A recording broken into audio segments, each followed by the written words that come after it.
Hello everybody and welcome back to another episode of Facts with Boom. I'm your host, Boom the Railway Cat, and today's facts are for King's Cross, or London King's Cross. So let's begin.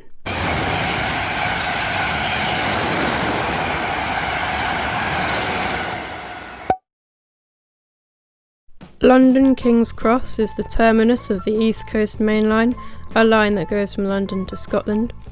It's in central London, in the Borough of Camden. It has 12 platforms numbered from 0 to 11. Platform 9 3/4 is not featured in this list, and yes, it does have a platform 0. Unfortunately, I wasn't able to get through the wall at King's Cross, so I couldn't film the Harry Potter train, which is a shame.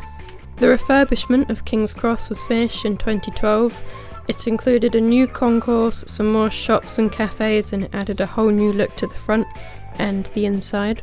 The station is owned by Network Rail, and in 2019/2020 the station was used by 32.532 million people. Thank you very much for listening to this episode of Facts with Boom, and remember to stay alert.